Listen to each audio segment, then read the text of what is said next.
ओम। हाँ तो बच्चों, पुनः एक बार आपका स्वागत है वी क्यूब क्लासेस पर।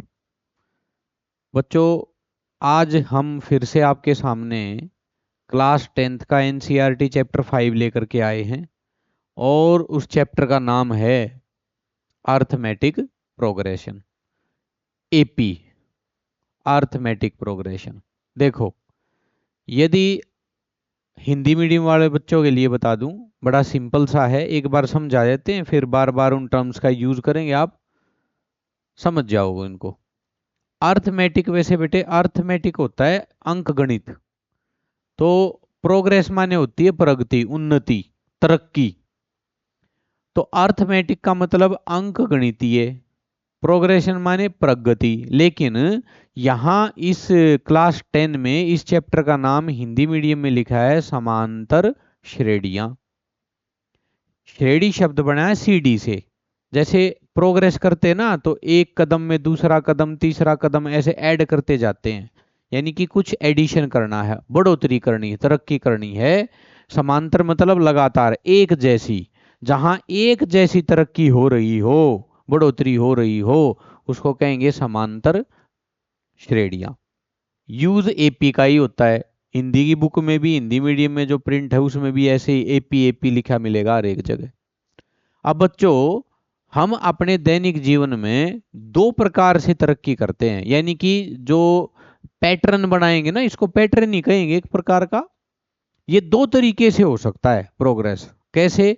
एक एडिशन करके और एक मल्टीप्लिकेशन करके। यहां हमने एक एपी लिखी है 2 4 6 8 10। ये 2 का टेबल चल रहा है एक प्रकार से। कई बार छोटी क्लास में हमने भी किया होगा, जब टेबल ना आ रहा हो तो हम क्या करते हैं कि उस टेबल में, जैसे 8 का टेबल है, बच्चे को आ नहीं रहा, तो कई बार अपने खुद से बना लेता है। कैसे? 8 + 8 16, +8 24, +8 32। क्या कर रहा है वो एपी जनरेट कर रहा है एक प्रकार की।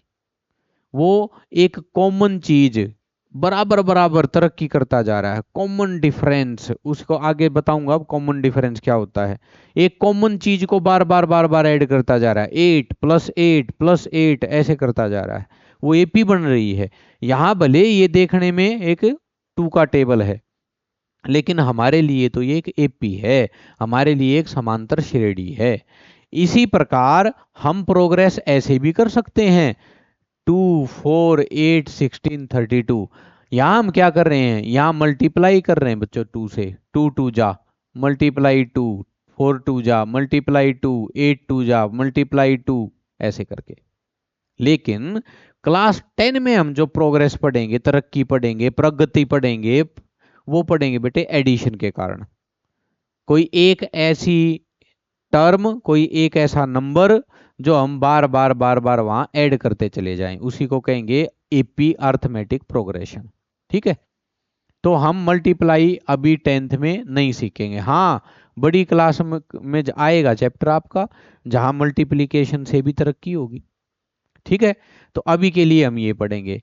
ये है एक पैटर्न, जिस पैटर्न में शुरुआत हुई है 2 से। उसके बाद जितनी भी टर्म आई हैं, 4 6 8 10, और चले जाओ कहां तक, इसका कोई अंत नहीं होता बच्चों, इन्फिनिटी तक। और हर टर्म को आगे लिखने के लिए हमें इसमें +2 +2 +2, हर बार हम इसमें 2 जोड़ते चले गए। किसी एपी की फर्स्ट टर्म तो रेकमेंड, मेंशन, लेट करनी पड़ेगी, कुछ ना कुछ लिखनी पड़ेगी। लेकिन आगे की जो टर्म होगी, वो एक नंबर को ऐड करके निकाली जाएंगी। हर दो एपी, देखो बच्चों, पहली एपी को ए से डिनोट किया जाएगा। सॉरी, एपी कह रहा हूं, पहले पद को, टर्म को ए से डिनोट किया जाएगा। इसको फर्स्ट टर्म या पहला पद कहेंगे। अगले वाले को A2, इसको कहेंगे हम सेकंड टर्म या दूसरा पद। अगले वाले को A3, इसको कहेंगे हम थर्ड टर्म या तीसरा पद। ऐसे ही कल चलते चलते A4 A5 और पहुंच जाओ इन्फिनिटी तक। जो लास्ट वाला होगा बच्चों, इसको हम कह देते हैं AN, और इसको हम कहेंगे nth term, nth term. nth term.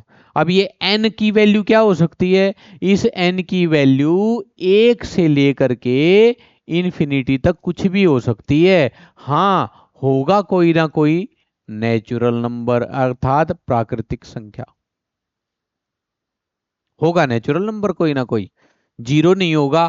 क्योंकि अगर किसी में टर्म ही नहीं है तो एपी कैसे कहलाएगी, जीरो टर्म तो हो नहीं सकती, जीरो पद, एक भी पद ना हो, एक भी टर्म ना हो, तो उसको एपी कैसे कहेंगे। अरे कम से कम एक तो बताओ, एक तो लिखो। तो इस एन की वैल्यू एक से लेकर के इन्फिनिटी तक कुछ भी हो सकती है बेटे। यहाँ nth टर्म, यहाँ मैं एन की जगह 100 लिख दूं तो 100वीं टर्म हो जाएगी, 100th 100वां पद हो जाएगा। इसकी जगह मैं 9000 लिख दूं तो 9000 टर्म हो जाएगी, यानी कि 9000वां पद हो जाएगा। इस एन की वैल्यू कुछ भी हो सकती है, ठीक है, इसका कोई अंत नहीं है। हाँ, अंत कर सकते हैं, कोई लिख के दे दे कि लास्ट टर्म किसी एपी की 90th है, 90वीं, तो ठीक है, एन की वैल्यू 90 हो जाएगी भाई। और इस ए एन को हम रिप्लेस कर देंगे A90 से। अगर कोई बता ही दे कि इस एपी में 90 टर्म है, लास्ट टर्म 90 है, रिप्लेस कर देंगे, एन की जगह A90 लिख देंगे हम उसको, ठीक है। अब आगे देखते हैं, किन्हीं भी दो कॉन्जिक्यूटिव टर्म्स में, कॉन्जिक्यूटिव का मतलब होता है बच्चों लगातार, किन्हीं भी दो लगातार टर्म्स में जो डिफरेंस होगा A3 और A2 में, A2 और ए में जो डिफरेंस होगा, अंतर होगा किन्हीं भी दो में, होनी चाहिए लगातार, और उसको हम कहते हैं कॉमन डिफरेंस, हिंदी वाले इसको कहते हैं सार्व अंतर। लेकिन एक बात ध्यान रहे बच्चों, ये जो कॉमन डिफरेंस निकालोगे, ये किसी भी एक टर्म में से उससे ठीक पहले वाली टर्म को माइनस करोगे, यानी कि nth टर्म में से n-1th टर्म माइनस करोगे। अर्थात यदि तुम्हें कॉमन डिफरेंस निकालना हो दो टर्म का यूज करके, तो पिछली में से अगली टर्म माइनस होगी, पिछली में से अगली। जैसे मान लो तुम्हें डी निकालना है तो सेकंड टर्म में से फर्स्ट को माइनस कर दो। लेकिन यदि तुम कर दो फर्स्ट में से सेकंड को माइनस तो गलत माना जाएगा। बड़ी में से छोटी, पिछले में से अगली, सक्सेसर में से प्रीडिसर, पहले वाली, उसको माइनस करना है। जैसे तुम कर दो A10 माइनस A9, ठीक है। जैसे A77 माइनस A76, किसी भी पिछली टर्म में से बच्चों अगली टर्म को करना है तुम्हें माइनस, तब निकलेगा कॉमन डिफरेंस। और यह कॉमन डिफरेंस तुम एपी की किन्हीं भी दो कॉन्जिक्यूटिव टर्म से निकालते हो, ये एक जैसा आना चाहिए। क्योंकि एपी का मूल, एपी की डेफिनेशन ही कहती है कि ये एक ऐसा पैटर्न है, ऐसी प्रोग्रेस है जिसकी हर कॉन्जिक्यूटिव टर्म्स में डिफरेंस कैसा चलना चाहिए, बराबर। एक फिक्स नंबर होता है डी, डी को बार बार बार बार ऐड करते जाओ तो कहलाएगी एपी, ठीक है। हाँ, एक बात ध्यान रहे कि ये डी बच्चों पॉजिटिव भी हो सकता है, नेगेटिव भी हो सकता है, और जीरो भी हो सकता है। जैसे उदाहरण के तौर पे यदि मैं यहां लिखूं 10 8 6 4 2 0 -2 -4, तो क्या ये एपी नहीं कहलाएगी, कहलाएगी। इसकी हर दो कॉन्जिक्यूटिव टर्म कैसे निकली, 10 में हमने ऐड कर दिया -2, 8 आ गया, 8 में हमने ऐड कर दिया -2, 6 आ गया, और ऐसे करते करते बच्चों 2 में ऐड कर दिया -2, 0 आ गया, 0 में ऐड कर दिया -2 आ गया। यानी कि ये पी यहाँ 0 पे आने के बाद नेगेटिव शुरू हो जाएगी, माइनस में शुरू हो जाएगी। क्या हम लगातार लिख दें 4 4 4 4 and so on up to, क्या इसको एपी कहेंगे, बिल्कुल कहेंगे। क्योंकि इसमें हम 4 + 0 4 4 + 0 4 4 + 0 4, तो याद रहे ये डी पॉजिटिव, नेगेटिव और जीरो कुछ भी हो सकता है। इस प्रकार बच्चों ये होती हैं अर्थमेटिक प्रोग्रेशन एपी समांतर श्रेणियां। आओ कुछ और चर्चा करें। अब यदि किसी एपी में मुझे दूसरी टर्म निकालनी हो, मान लो A2 सेकंड टर्म, तो बच्चों मैं क्या क्या करूंगा, पहली टर्म में D ऐड कर दूंगा। पहली टर्म में डी माने कॉमन डिफरेंस, सारवंतर, एक ऐसा नंबर जो बार बार बार बार किसी में ऐड ऐड ऐड ऐड होता चला जाएगा, चाहे वो नेगेटिव हो चाहे वो पॉजिटिव हो। यदि मुझे तीसरी टर्म निकालनी हो तो मैं ए में ऐड कर दूंगा 2 बार डी। भाई एक बार ऐड किया तो बच्चों सेकंड टर्म आई, फिर एक बार और ऐड कर दिया तो तीसरी टर्म आ गई। इसी प्रकार यदि मुझे A4 निकालना हो तो मैं ऐड करूंगा बच्चों A प्लस कितनी बार डी, 3 बार, D plus D plus D. एक बार ऐड किया तो A2 आ गई, अब A2 में डी ऐड किया तो A3 आ गई, जब A3 में डी ऐड किया तो बच्चों A4 आ गई। ऐसे करते जा रहे हैं ना। अच्छा, क्या मैं इसको ऐसे लिख दूं, A2 का मतलब A प्लस 2 - 1 D। देखो 2 - 1 1 ही बनेगा। क्या मैं इसको ऐसे लिख सकता हूं A+2D, देखो 2 बार डी जोड़ा है, A+2D। और क्या मैं इसको ऐसे लिख दूं A प्लस कितनी थी ये 3, इसका मतलब 3 - 1D। 3 - 1 करोगे तो 2D बनेगा ना, 2D A+3 - 1D। क्या मैं इसको ऐसे लिख दूं A में कितनी बार डी जोड़ा है, 3 बार, यानी कि A+3D। और A+3D को ऐसे भी लिख सकते हैं A+4 - 1D। अब ध्यान देना, यहां से एक पैटर्न निकल के आया।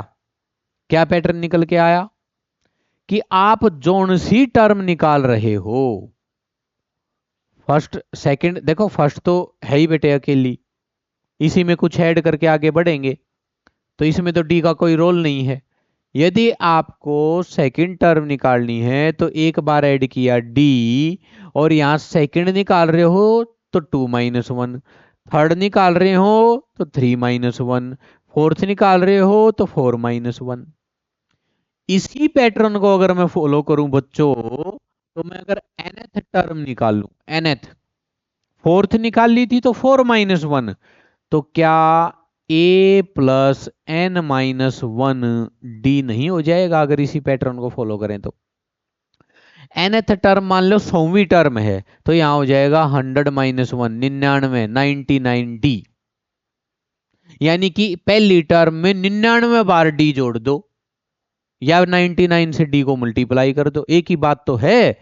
इस प्रकार हमारे पास इस चैप्टर का एक फॉर्मूला आ गया, और वो फॉर्मूला किसका है, to find nth term of AP, nth term of an AP, AP की nth टर्म निकालने का है। जैसे देखो ये 2 का टेबल चल रहा है बच्चों, सबको पता है 2 ऐड होता जा रहा है, यहाँ फर्स्ट टर्म कितनी है 2, यहाँ ऐड क्या हो रहा है बार बार 2, यानी कि कॉमन डिफरेंस, सार अंतर क्या है 2। अच्छा सबको पता है ना कि 2 की टेबल में 2 10 जा 20 होता है, सबको पता है ना। यानी कि इसकी जो 10th टर्म है वो 20 आनी चाहिए, 10th टर्म क्या आनी चाहिए 20 आनी चाहिए बच्चों। यहां अप्लाई करके देखें A10, अर्थात इस एपी की 10th term A plus 10 - 1D, A2 plus 10 - 1 9D, 2 plus 9 into D भी कितना है 2, यानी कि 2 प्लस 9 2 जा 18, 2 प्लस 18 20। देखो इसकी 10th टर्म कितनी आई 20 आई। तो हमारे पास ये एक फॉर्मूला आ गया। फॉर्मूला बताता है कि किसी भी एपी की अगर वो एपी है तो उस एपी की आप nth, nth मतलब 50वीं 100वीं 48वीं 6ठी 12वीं है ना 1000th 990th कोई सी भी टर्म ऐसे करके आप निकाल सकते हो। और जौन सी टर्म निकालोगे उसमें n - 1 यानी कि d के साथ एक संख्या कम मल्टीप्लाई होगी। 100 टर्म निकाल रहे हो 99D, 90th टर्म निकाल रहे हो 89D, 22nd टर्म निकाल रहे हो 21D। हमेशा ऐसा होता रहेगा। बोलो ये बात समझ में आई? ठीक है, आगे चला जाए। अब हम चलते हैं क्वेश्चंस पर। क्या क्या सीखा? एपी बनेगी एडिशन से। ऐड करते टाइम वो पॉजिटिव नंबर भी हो सकता है, नेगेटिव भी हो सकता है, जीरो भी हो सकता है। एपी बनाते समय एक टर्म से अगली टर्म पर शिफ्ट होंगे, यानी कि अगली टर्म फाइंड आउट करेंगे तो मल्टीप्लाई से नहीं होगा, ये एडिशन से ही होना चाहिए, कुछ ना कुछ जोड़ के होना चाहिए। ठीक है बच्चों, आओ देखते हैं अब 5th चैप्टर एनसीईआरटी का। हम एनसीईआरटी पूरी करा रहे हैं और हर एक चैप्टर की एक एक्स्ट्रा वीडियो भी लेकर के आ रहे हैं। ठीक है बच्चों, कोई भी इंपॉर्टेंट क्वेश्चन होंगे जो एग्जाम पॉइंट ऑफ व्यू से इंपॉर्टेंट है, बोर्ड पूछता है, वो हम जरूर आपको कराएंगे। फर्स्ट क्वेश्चन है, in which of the following situation does the list of numbers involved make an arithmetic progression and why. ये जितनी भी आपको घटनाएं नीचे सिचुएशन दे रखी हैं, इनमें जो एक पैटर्न बनेगा, क्या वो एपी होगा या नहीं होगा? अगर है तो क्यों, और नहीं है तो क्यों नहीं? देखो, एक बात हमेशा याद रखना, जहां आ जाए ना एपी में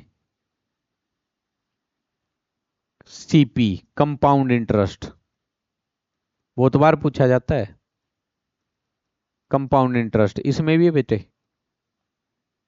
जहां तुम्हें कंपाउंड इंटरेस्ट नजर आ जाए, काटा मार दो, ये एपी नहीं हो सकती। जहां तुम्हें ये इंटरेस्ट नजर आ जाए कंपाउंड वाला, अगर तुम्हें नजर आ जाए कि सिंपल इंटरेस्ट बना के देगा क्या एपी, यस, ये एपी बना के देगा बच्चों। कंपाउंड इंटरेस्ट कभी एपी बना के नहीं देगा। ठीक है, एक तो ये बात याद रखनी है। एक क्वेश्चन अभी आ रहा है, आपके सामने कराता हूं, डिस्कशन शुरू करें हम। The taxi fare after each kilometre when the fair is ₹15 for first kilometre. पहले 1 किलोमीटर के लिए किराया कितना है टैक्सी का? ₹15। यानी कि इन्होंने हमारे को एपी की फर्स्ट टर्म बता दी है, ₹15। आगे कहता है and ₹8 for each additional kilometre, यानी कि जितने किलोमीटर आगे बढ़ते जाओगे एडिशन करते जाओगे, किसका? 8 का। 2 किलोमीटर चला, ₹23 किराया सेकंड टर्म। 3 किलोमीटर चला, ₹31, 31 किराया। 4 किलोमीटर चला, 39। क्या कर रहे हैं हम? बार बार बार बार उसमें क्या कर रहे हैं बच्चों? 8 ऐड करते जा रहे हैं। क्या ये सिचुएशन एपी बना के दे रही है? बिल्कुल दे रही है, यह सिचुएशन एपी बना के दे रही। Yes it is an AP, yes it is an AP. हाँ, यह एक समांतर श्रेणी है। क्यों? वाई?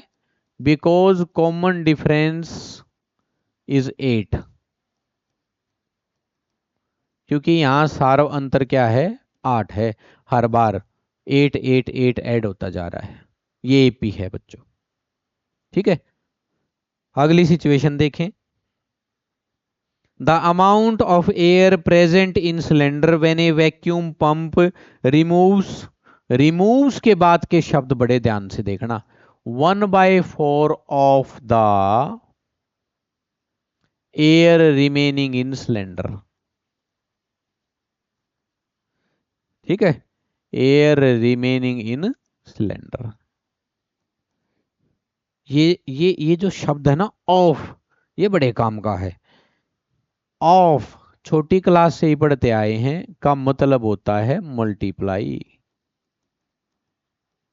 जैसे लिखा हो 1/2 ऑफ 20, यानी कि 1/2 इंटू 20 कितना? 10। ठीक है, 10। अब वो क्या कह रहा है कि किसी सिलेंडर में कुछ हवा है और हर बार वैक्यूम पंप लगा करके 1/4 ऑफ एयर इज रिमूव्ड, एक चौथाई निकाल ली जा रही है, एक चौथाई निकाल ली जा रही है। अच्छा, एक एग्जांपल से समझाता हूं। Let initially 100 kg of air is present in cylinder. आरंभ में उस सिलेंडर में 100 kg एयर थी मान लो, ठीक है। तो ए क्या बनेगी बच्चों? 100। अब इसकी सेकंड टर्म निकालनी है हमें। सेकंड टर्म क्या बनेगी? तो कह रहा है कि सेकंड टर्म ये है कि पहली यानी कि इनिशियल जो वॉल्यूम थी उसमें से निकाल लो, निकाल लो मतलब माइनस कर दो। कितना? कि उस इनिशियल का 1/4, का माने भी मल्टीप्लाई होता है हिंदी मीडियम में, ऑफ उस इनिशियल का 1/4 निकाल लो उसमें से। आओ निकाल के देखें। A2, ए कितना है? 100, माइनस कर दो उसमें से कितना? 100 का 1/4, अर्थात 100 माइनस, बताओ बच्चों कितना बचा? 75 kg। ठीक है, A2। अब कोई कहे कि A3 क्या होगा? A3 फिर कहता है कि अगली बार जितनी बचे A2 उसमें से काट लो क्या? बची हुई का एक चौथाई। अर्थात आप 75 में से 75 का 1/4 माइनस कर दो। अब 75 का 1/4 कितना होगा? 4 1 जा 4, 4 8 जा 32.7 जा और 5 जा। ठीक है, यानी कि आप 75 में से 18.75 को माइनस कर दो। ठीक है बच्चों, बताओ कितना रहा?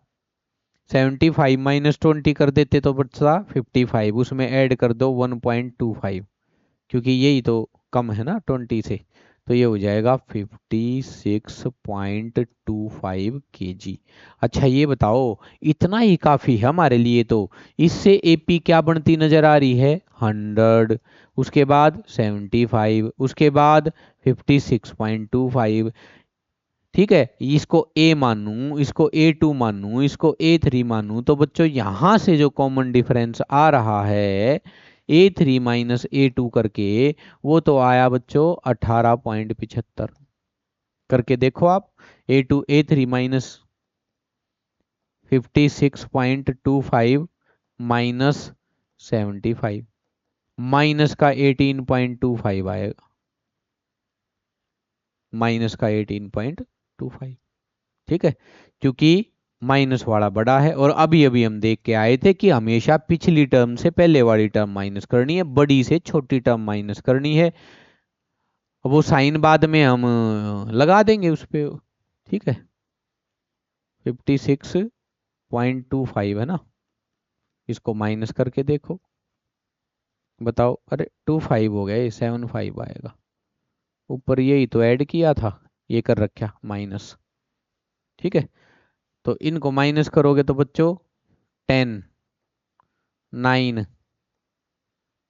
यहां से carry 8 1, 18.75।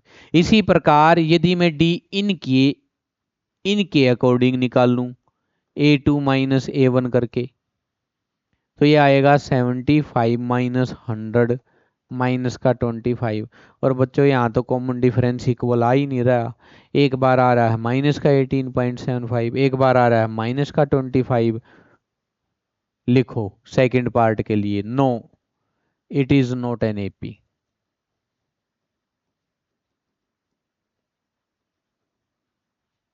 Because D common difference is not same throughout the AP। Common difference through out the AP same नहीं है और होगा भी नहीं, क्योंकि देखो यहां लिखा था ऑफ ऑफ का मतलब तो मल्टीप्लाई, और अभी पढ़ के आए थे बेटे एपी का मतलब है ऐड कर करके बनाई गई, मल्टीप्लाई करके नहीं बनाना। तो यहाँ तो मल्टीप्लाई होके आ रहा था, ऑफ 1/4 ऑफ, इसलिए यह एपी नहीं है, ये एपी नहीं है बच्चों। अगला देखते हैं। The cost of digging a well after every meter of digging when it cost ₹150 for first meter. फिर से देखो, पहली टर्म 150 रुपये पहले मीटर के लिए, 150 रुपये लगे हैं 1 मीटर गहरा करने के लिए, 150 रुपये। फिर कह रहा है अब अगली बार जितना जितना आप डिग करोगे, उसकी खुदाई करोगे, आप 50 रुपये हर मीटर के लिए पे करोगे।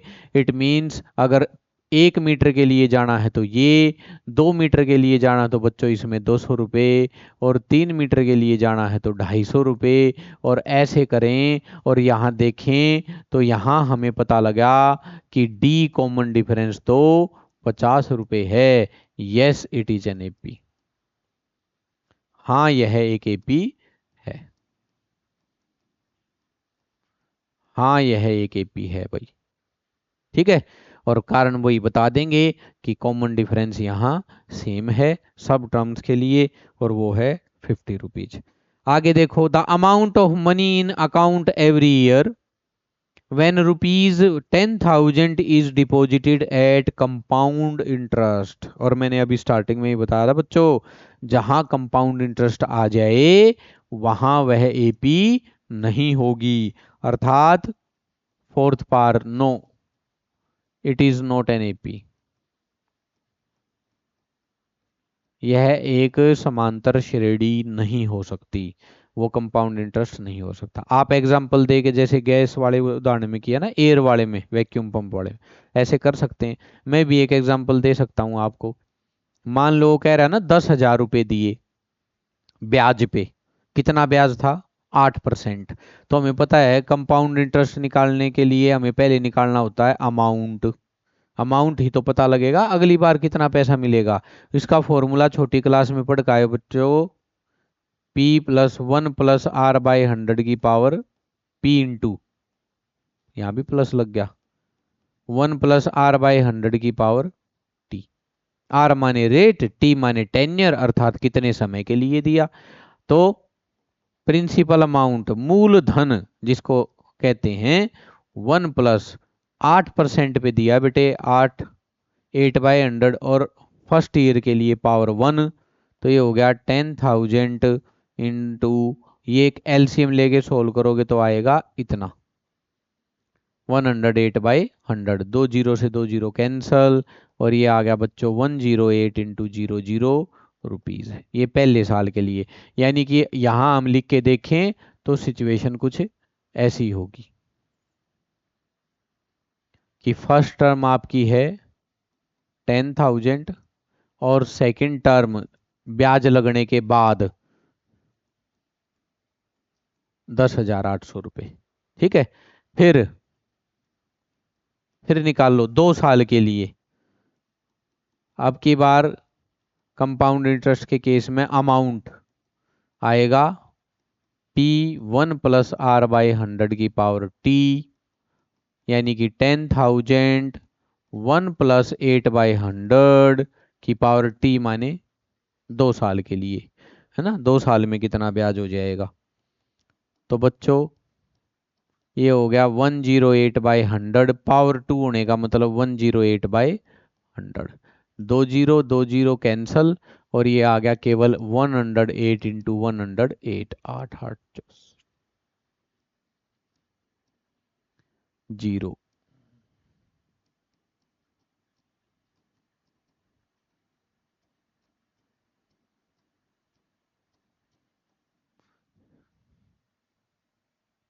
11,664, ठीक है।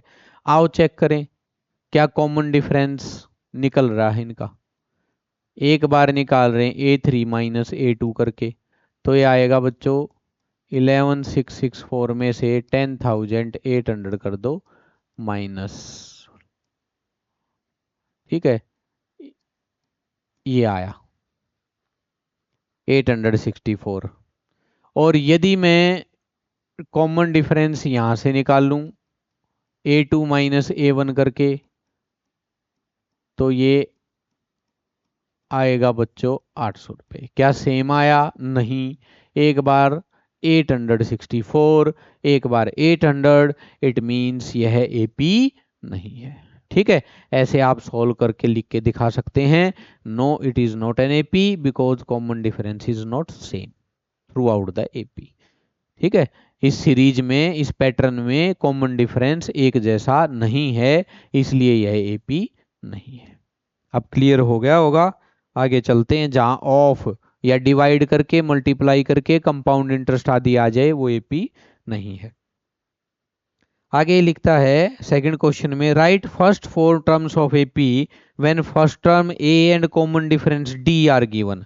इस एपी के आगे के चार पद और निकालो यदि पहला पद ए और इसका सारा अंतर डी दे रखा हो तो। देखो मैं आपके लिए क्वेश्चन 2 का एक तो कर देता हूं फोर्थ पार्ट बच्चों। यहाँ ए दे रखा है -1 और डी दे रखा है 1/2। और अभी अभी हम पढ़ के आए हैं ए प्लस एन -1 डी। अब एन माने, अगर वो हमारे से पूछ रहा है ए टू का मतलब हो गया A+2 - 1D सेकेंड टर्म, यानी कि A+2 - 1D, यानी कि A+D फाइंड आउट करना है। तो A2 हो गया बच्चों A-1 प्लस 1/2, और -1 प्लस 1/2 तो माइनस का 1/2, एलसीएम लेके सोल्व कर लेना, -1/2 आएगा। A3 का मतलब हो गया A+3 - 1D means A+2D। A-1 plus 2 into D की वैल्यू 1/2, 2 से 2 कैंसल, ये आया -1 प्लस 1 यानी कि 0। थर्ड टर्म बेटे A4, इसने पूछा है कि एपी की चार टर्म बता दो। First four terms of AP, A4 A+4 - 1D A+3D -1 plus 3 into 1/2 -1 plus 3/2 that is 1/2 plus का 1/2। तो एपी ये होगी -1 -1/2 0 1/2 प्लस का 1/2।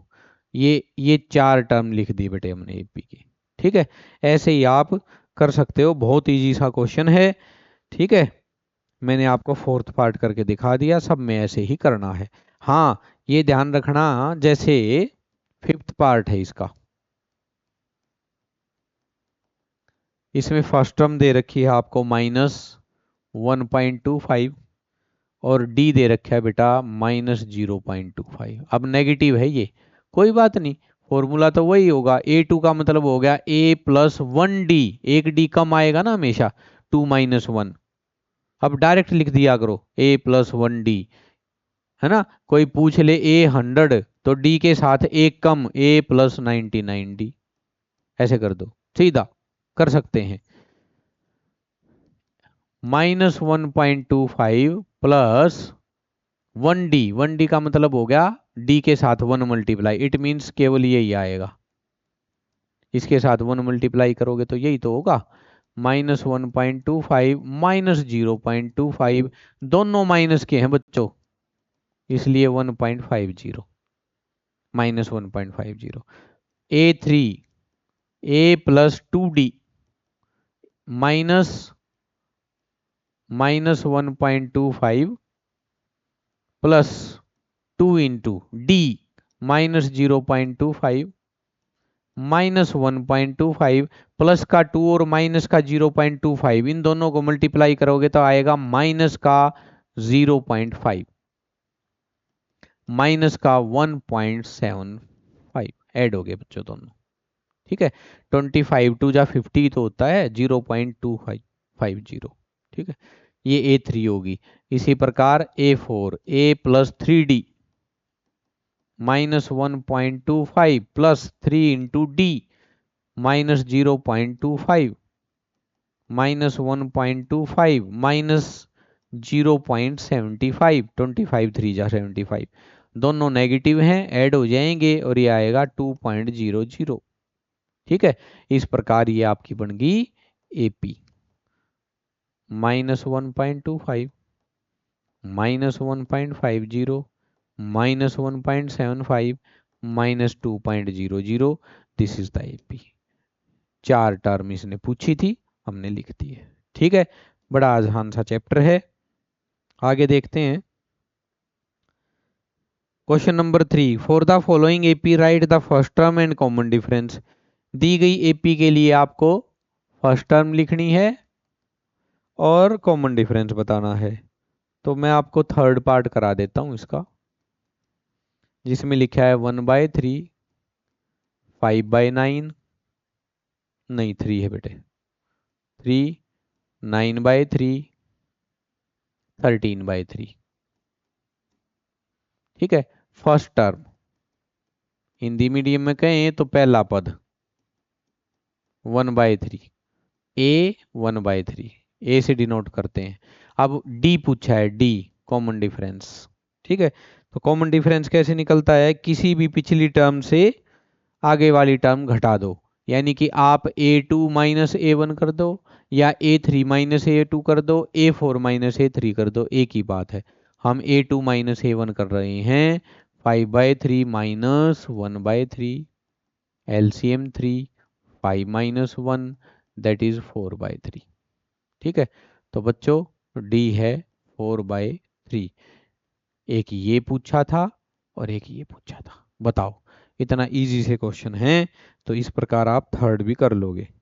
और डी नेगेटिव भी आ सकता है, याद रखना, हमेशा माइनस करोगे पिछली टर्म से पहले वाली। ठीक है, बड़ी से छोटी, एक कदम का गैप होना चाहिए, कॉन्जिक्यूटिव होनी चाहिए दोनों लगातार।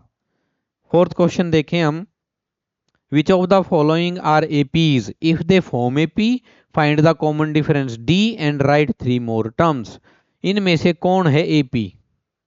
अगर एपी है तो कॉमन डिफरेंस बताओ, सारवंतर, और आगे की 3 टर्म और निकालो। ठीक है, तो बेटे हमारे पास एपी चेक करने का, भाई एपी है या नहीं, इसका तरीका ही एक है कि आप डी निकाल के देख लो, एक से ज्यादा बार निकाल के देख लो, अगर दोनों सेम सेम आ रहे हैं तो एपी है, नहीं तो नहीं है।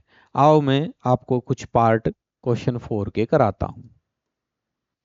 सबसे पहले आप देखिए सेकंड पार्ट, जहां ये लिखता है 2, 5/2, 3, 7/2।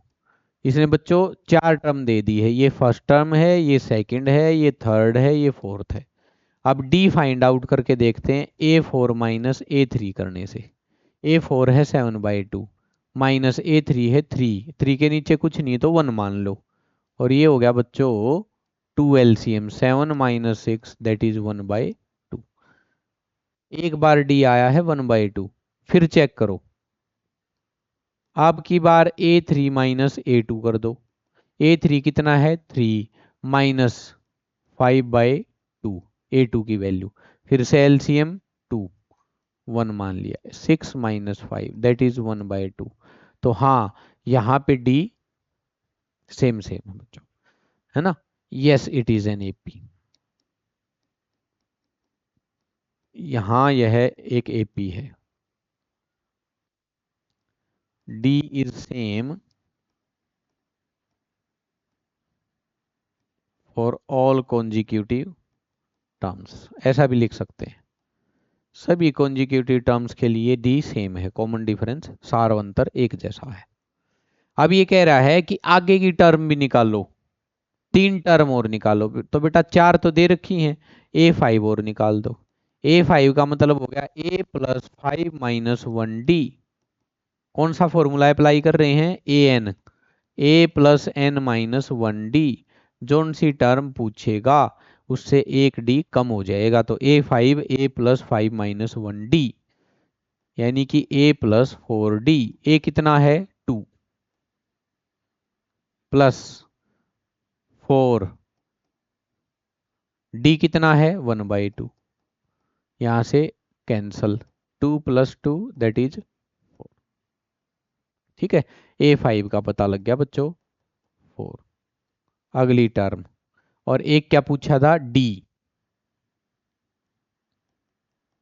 कॉमन डिफरेंस 1/2, एक ये आंसर है और एक आपके पास ये। ठीक है, इसी प्रकार A6, A+6 पूछा है तो 5D, 2+5 इंटू 1/2,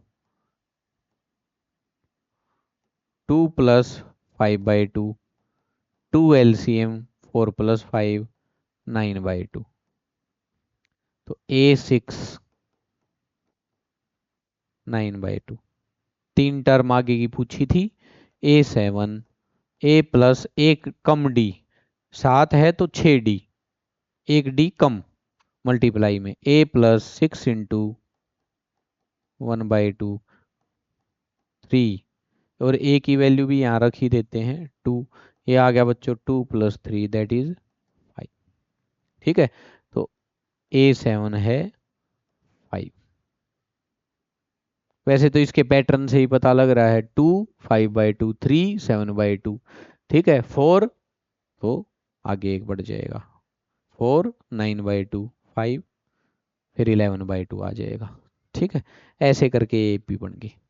इसी में आगे जोड़ना चाहें तो ऐसे बढ़ा सकते हैं, A5 की वैल्यू 4, फिर 9/2, फिर 5, और आगे चलें तो पैटर्न पता ही लग गया, 11/2, फिर 6, फिर 13/2, ऐसे चलते रहेंगे। ठीक है, और देखते हैं इसके। एक रूट वाला तो बड़ा इजी सा है, आप लोग कर लोगे। ये है 3 3 + √2, 3 + 2 √2,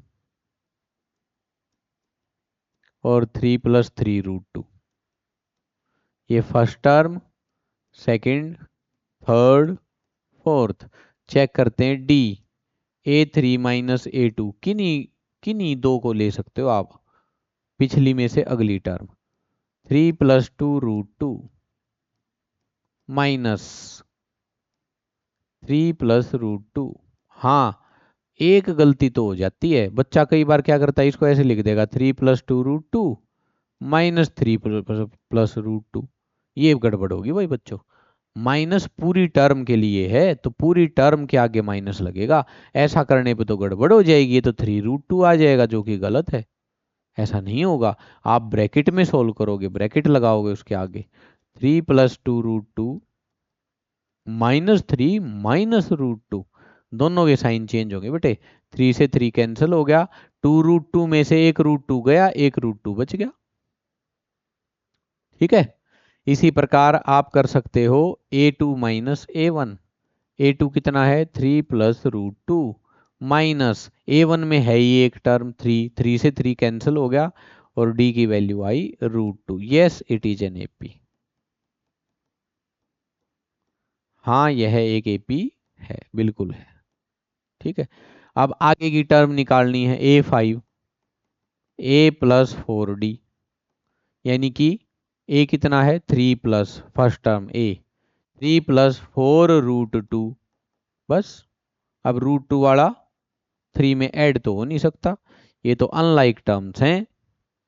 A6, A+5D, 3 + 5 √2, A7, A+6D, 3 + 6 √2।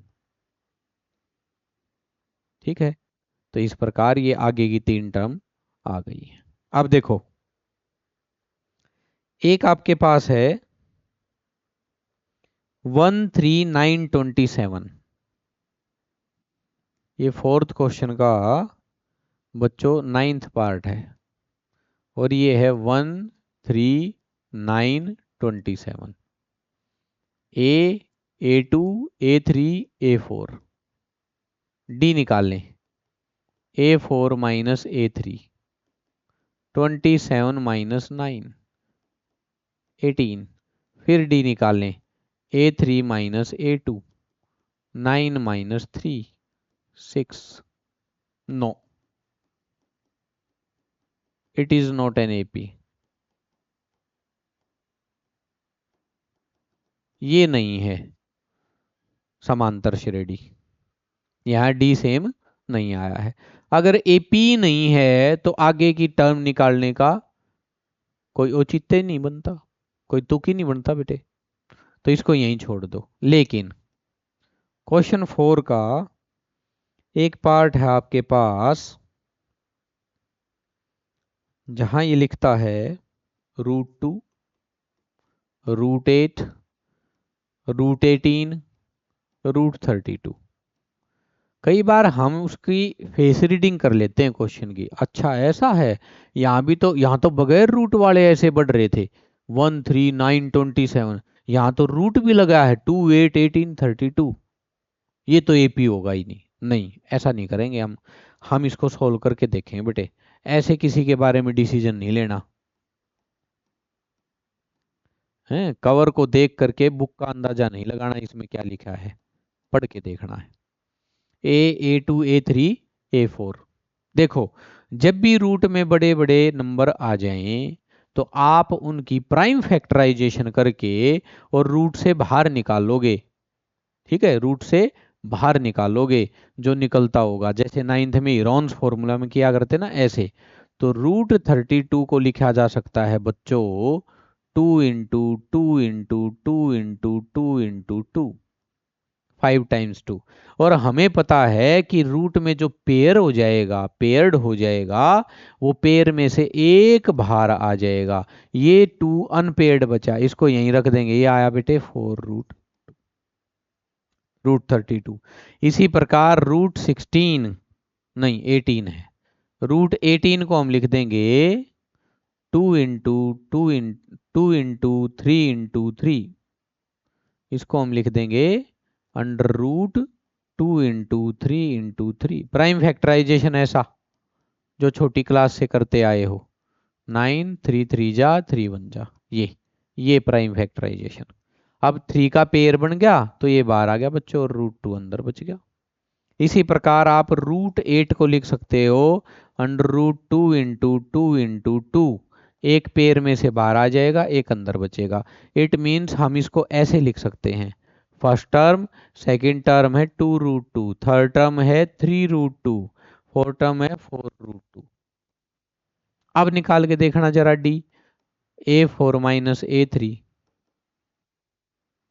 4√2 - 3√2, it means 1√2 बच गया।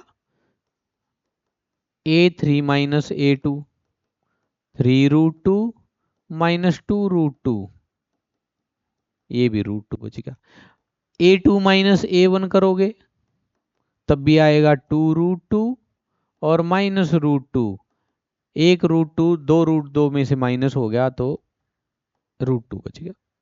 Yes, it is an AP. हाँ, यह एपी है, बिल्कुल है बच्चों। ठीक है, अब क्या पूछा इसने, आगे की टर्म,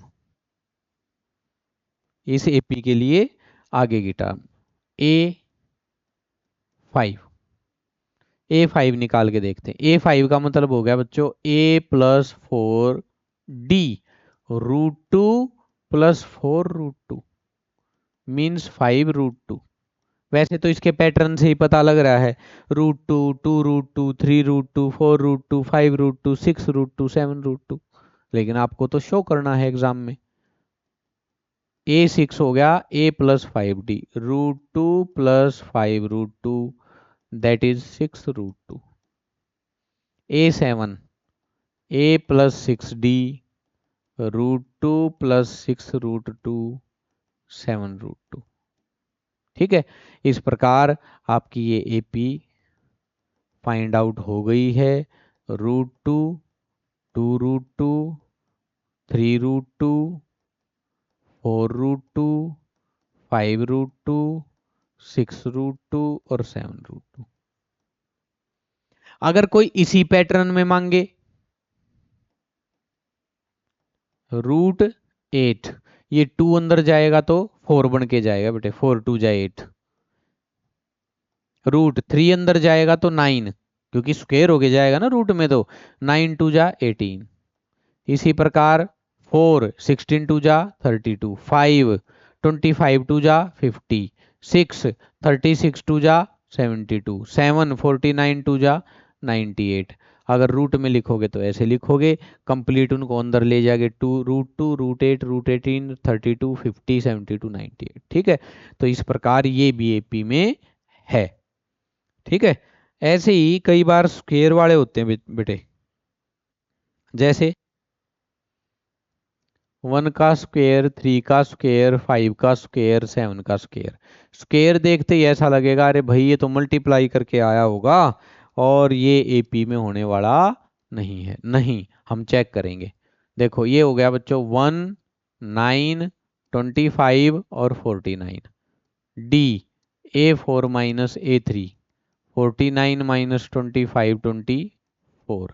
फिर से D A3 minus A2, A3 कितना है 25 माइनस 9। ठीक है, और ये कितना आया, और क्या दोनों डी सेम है? नहीं, no it is not an AP, ये एपी नहीं है।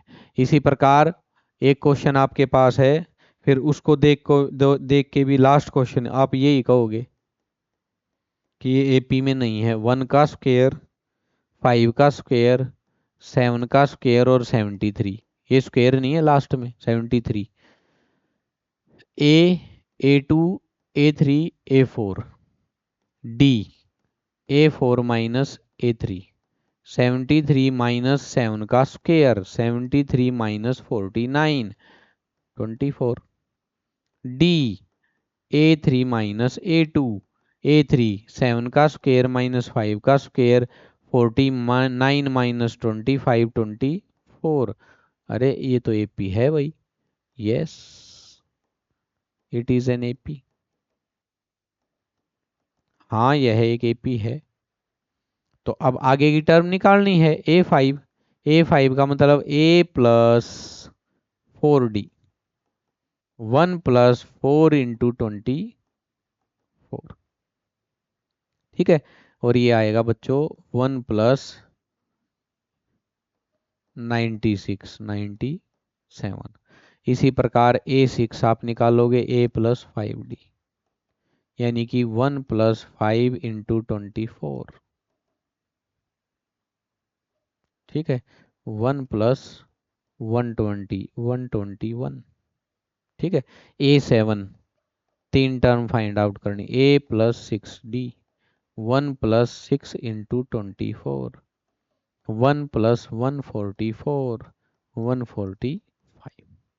ठीक, ऐसे करके ये एक्सरसाइज 1 और इंट्रो इस चैप्टर का हो गया बेटे। अब नेक्स्ट एक्सरसाइज पे अगली वीडियो में मिलेंगे।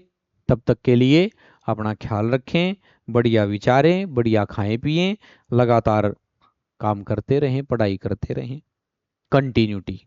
ठीक है, डिसिप्लिन के साथ। अनुशासन ही जीवन को सुधारता है। विद्यार्थी मतलब अनुशासन, जो जितना अनुशासन में रहेगा खास करके अपनी पढ़ाई को लेकर के, वो उतना कामयाबी मिलेगी बेटे, उतना सक्सेस होगा वो। ठीक है, तब तक के लिए गुड बाय, नमस्ते। अगली वीडियो में फिर मिलते हैं।